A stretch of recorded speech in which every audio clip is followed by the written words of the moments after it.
Hi friends, Anjali food കോർട്ടിലേക്ക് സ്വാഗതം. ഇന്നത്തെ recipe chicken കറിയാണ്. വളരെ എളുപ്പത്തിൽ ഉണ്ടാക്കാൻ പറ്റുന്ന ഒരു സാധാരണ ചിക്കൻ കറി. അപ്പോൾ ഇത് എല്ലാവരുടെ വീട്ടിലും ഇതുപോലെ തന്നെയായിരിക്കും ഉണ്ടാക്കുക, എന്നാലും അറിയാത്തവർക്കായിട്ട് ഷെയർ ചെയ്യുന്നു. അപ്പോൾ പുതുതായി കാണുന്ന ആരെങ്കിലും ഉണ്ടെങ്കിൽ എൻ്റെ ചാനലൊന്ന് സബ്സ്ക്രൈബ് ചെയ്യുക. അപ്പോൾ സബ്സ്ക്രൈബ് ചെയ്യുമ്പോൾ എന്ത് വരും? ഒരു ബെല്ലൈക്കൻ വരും. അത് പ്രസ് ചെയ്തിട്ടുണ്ടെങ്കിൽ ഞാൻ പുതിയ വീഡിയോസ് ഇടുമ്പോൾ നിങ്ങൾക്ക് നോട്ടിഫിക്കേഷൻ വരും. അപ്പോൾ എൻ്റെ പുതിയ റെസിപ്പീസ് നിങ്ങൾക്ക് അപ്പോൾ തന്നെ കാണാനും പറ്റും.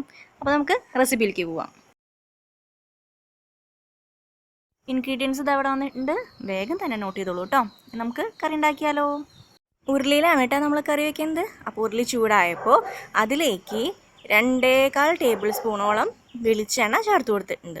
ഇനി വെളിച്ചെണ്ണയിലേക്ക് നമ്മൾ പട്ട, ഗ്രാമ്പൂ, ഏലക്കായ, പെരുംജീരകം, കുരുമുളക് ഒക്കെ ചേർത്ത് കൊടുക്കുകയാണ്. പട്ട ഒരു ചെറിയ കഷ്ണം, ഏലക്കായ 2 എണ്ണം, കുരുമുളകും പെരുംജീരകം 1/4 ടീസ്പൂണോളം, തക്കോലം ഒരു ചെറിയ കഷ്ണം, ഗ്രാമ്പൂ 2 എണ്ണം, ഇത്രയാണ് ചേർത്ത് കൊടുത്തിരിക്കുന്നത്. ഇനി ഇതൊന്ന് വഴന്നപ്പോൾ തക്കാളി ഒരു വലിയത്, പിന്നെ 3 സവോളയാണ്, ഒരു മീഡിയം സൈസുള്ള സവോളയില്ലേ അതാണ് എടുത്തിരിക്കുന്നത്. അത് കട്ട് ചെയ്തിട്ട് ഇട്ടിട്ടുണ്ട്. ഈ രണ്ടും ചെറുതാക്കി എന്നെ കട്ട് ചെയ്തേക്കുന്നത്. ചെറുതായി കട്ട് ചെയ്യുമ്പോൾ പെട്ടെന്ന് അങ്ങോട്ട് വഴന്ന് കിട്ടും. നമ്മൾ നേരെ കട്ട് ചെയ്താലും നല്ല തന്നെയാണ്, കുഴപ്പമൊന്നുമില്ല. പക്ഷേ എനിക്കൊരു കാര്യം തോന്നിക്കുന്നത്, ഇങ്ങനെ കട്ട് ചെയ്ത് കറി വയ്ക്കുമ്പോൾ കുറച്ചും കൂടി ടേസ്റ്റ് കൂടിയ പോലെ തോന്നുന്നു. അത് സത്യമാണോ തെറ്റാണോ എന്നൊക്കെ അപ്പോൾ ഞാൻ എൻ്റെ ഒരു കാര്യം പറഞ്ഞതാണ്. അപ്പോൾ നിങ്ങൾക്ക് എങ്ങനെയാണോ കട്ട് ചെയ്യാൻ പറ്റുക വെച്ചെങ്കിൽ അങ്ങനെ കട്ട് ചെയ്തിട്ട് ചേർക്കാം. നന്നായിട്ടൊന്ന് വഴന്ന് കിട്ടട്ടെ. അപ്പോൾ ഇത് ഒരു മീഡിയം വാടി കിട്ടുമ്പോൾ ഇഞ്ചി, പച്ചമുളക്, വെളുത്തുള്ളി ഈ 3ഉം ചതച്ചിട്ട് ചേർത്ത് കൊടുക്കും. അതെന്താ വെച്ചെങ്കിൽ ഇഞ്ചി ഒരു ചെറിയ ഒരു കഷ്ണം, വെളുത്തുള്ളി ഒരു 12 അല്ലി, പച്ചമുളക് 3 4 എടുക്കാം. എരിവിനനുസരിച്ച് എടുത്തോളൂ. എരിവ് കൂടുതലുണ്ടെങ്കിൽ 3 എണ്ണമൊക്കെ എടുത്താൽ മതിയായിരിക്കും.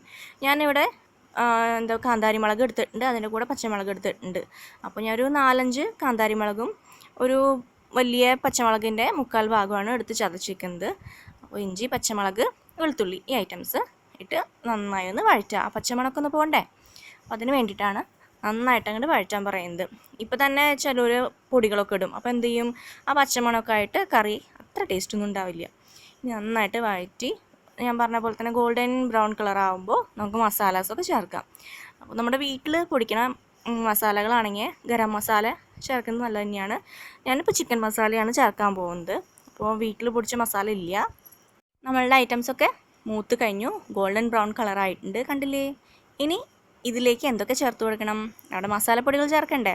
മസാലപ്പൊടികൾ എന്ന് പറയുമ്പോൾ 2.5 ടേബിൾ സ്പൂണോളം മുളക് പൊടി പറയുമ്പോൾ ഞാൻ വീട്ടിൽ പൊടിച്ച മുളകാണ്, അതുകൊണ്ടാണ് 2.5 ചേർക്കുന്നത്. എരിവ് കൂടുതലുള്ള മുളക് പൊടിയാണെങ്കിൽ നിങ്ങൾ കുറയ്ക്കുക. അതുപോലെ തന്നെ 2.5 ടേബിൾ സ്പൂണോളം മല്ലിപ്പൊടി, അതുപോലെ 2.5 ടേബിൾ സ്പൂണോളം ചിക്കൻ മസാല. ഞാൻ ഈസ്റ്റേണിൻ്റെ ചിക്കൻ മസാലയാണ് എടുക്കാറ്, അതാണ് എനിക്ക് കൂടുതൽ ഇഷ്ടം. ഇനി 2.5 ടേബിൾ സ്പൂണോളം ചിക്കൻ മസാലയും ചേർക്കുക. 1 ടീസ്പൂണോളം മഞ്ഞൾപ്പൊടി ചേർത്ത് കൊടുത്തു കേട്ടോ. അപ്പോൾ ഇതാ ചിക്കൻ മസാലയാണ് ഇട്ട് കൊടുക്കുന്നത്. എന്നിട്ട് നന്നായിട്ട് അങ്ങോട്ട് ഇളക്കി യോജിപ്പിക്കുക. എന്നിട്ട് 1 ടീസ്പൂണോളം കുരുമുളക് പൊടിയും ചേർത്ത് കൊടുക്കും നമ്മൾ. ഇനി നന്നായിട്ടൊന്ന് ഇളക്കട്ടെ കേട്ടോ. ഇതിൻ്റെ ഒരു പച്ച കുത്തൊക്കെ ഉണ്ടാവുമല്ലോ, അതൊക്കെ ഒന്ന് പോകാൻ വേണ്ടിയിട്ടാണ് ഞാൻ പറയുന്നത്.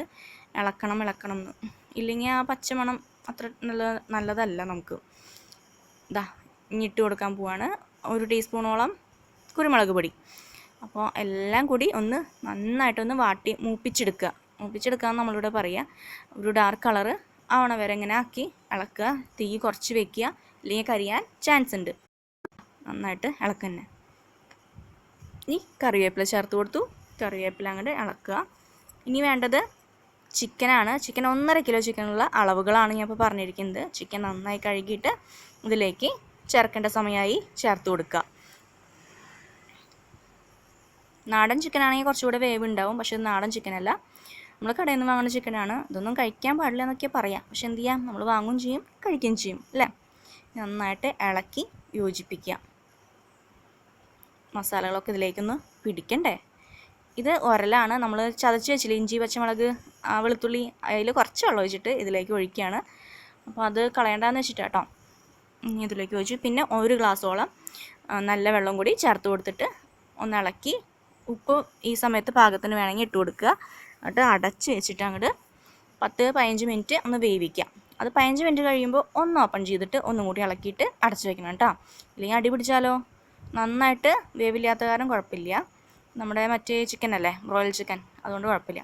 ഉപ്പ് ചേർത്ത് കൊടുക്കുക. ഉപ്പ് ഞാനൊരു 1.5 ടീസ്പൂണോളം ചേർത്ത് കൊടുക്കുന്നുണ്ട്. എന്നിട്ട് നന്നായിട്ട് ഇളക്കി മൂടി 15 മിനിറ്റോളം വേവിച്ചെടുക്കുക. ഇനി മൂടി വയ്ക്കട്ടെ കേട്ടോ. 15 മിനിറ്റ് കഴിഞ്ഞിട്ട് ഓപ്പൺ ചെയ്യാം.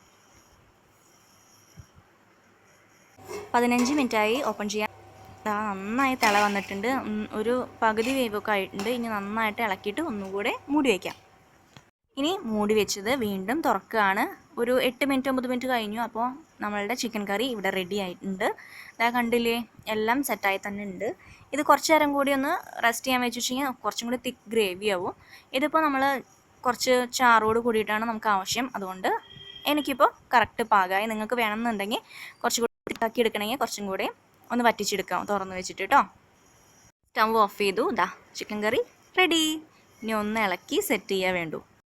ഈ കറി ഇരിക്കും തോറും നന്നായിട്ട് ടേസ്റ്റ് കൂടും ചെയ്യും. വൈകുന്നേരമൊക്കെ ആകുമ്പോഴത്തേക്കും അടിപൊളി ടേസ്റ്റ് ആവും. പിന്നെ ഒന്ന് കുറുകും കേട്ടോ. അപ്പോൾ അതിനനുസരിച്ച് നിങ്ങൾ വെള്ളം ചേർത്ത് കൊടുക്കുക. അപ്പോൾ പുതിയ റെസിപ്പിയായിട്ട് വേഗം തന്നെ വരാം. പതിവ് പോലെ കമൻറ്റ് ചെയ്യുക, ലൈക്ക് ചെയ്യുക, ഷെയർ ചെയ്യുക. പുതുതായി കാണുന്നവർ സബ്സ്ക്രൈബ് ചെയ്യാൻ മറക്കണ്ട. അപ്പോൾ പോട്ടെ. Thank you.